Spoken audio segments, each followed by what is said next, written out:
Today in Harvard Square, we're visiting a site associated with Phillis Wheatley. Phillis Wheatley was born in West Africa in the 1750s. Kidnapped by slavers in 1761, she was brought to the United States, packed in the hold of a slave ship called the Phillis. After several weeks at sea, she was sold via private sale in Boston. John Wheatley would make this purchase for his wife Susanna, naming the captive girl Phillis after the ship that ensured she would never see her parents again.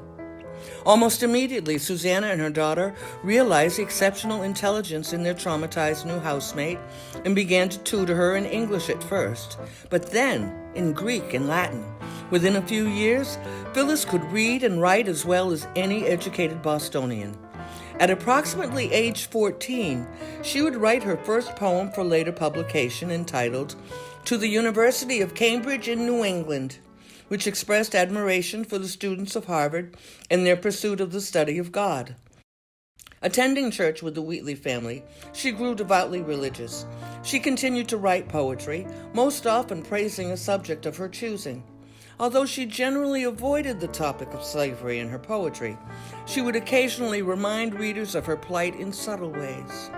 In her poem, "On Being Brought from Africa to America," she would remind readers, "Remember, Christians, Negroes black as Cain may be refined and join the angelic train."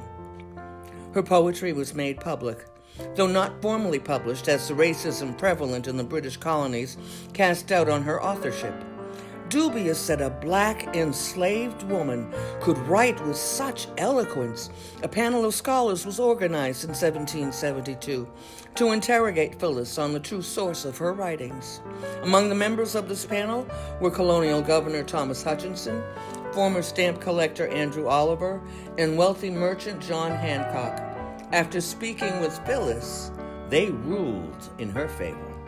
In 1773, the Wheatley family, along with Phillis, took a trip to England. There, Phillis recited her poetry before a growing European abolitionist movement and got the opportunity to have her poetry published for the first time. John Wheatley wrote the foreword, praising his enslaved servant for her intelligence and offering a brief biography of how he came to purchase her. With this, she would become the first African American to publish poetry.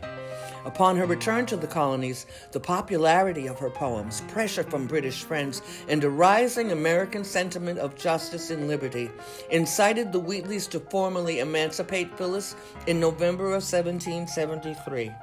A year and a half later, revolution broke out.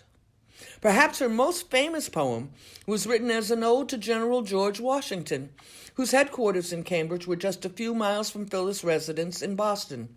The final stanza reads, "Proceed, great chief, with virtue on thy side. Thy every action let the goddess guide. A crown, a mansion, and a throne that shine with gold unfading, Washington, be thine." Upon reading the poem, George Washington, a slaveholder himself, took time out of operating an army in a time of war to write back to her, apologetic for his delay.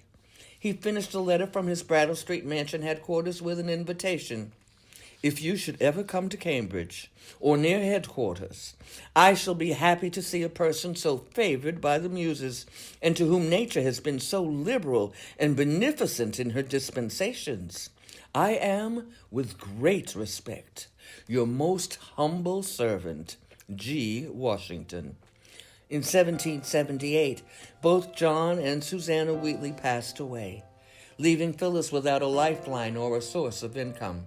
She married a man named John Peters shortly after and went to work as a scullery maid to support them both. The couple had 2 children who died in infancy before Peters was sent to debtor's prison in 1784.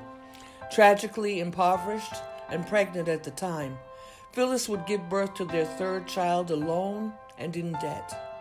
Just a few months later, she became gravely ill and died at the age of 31. Her infant child following days later. The nation's first black poet would die in obscure poverty, but her example cleared the path for generations of black writers to come. Her short life proved to America that black minds, provided with even minimal education or opportunity, were capable of the same brilliance and artistry that white ones were.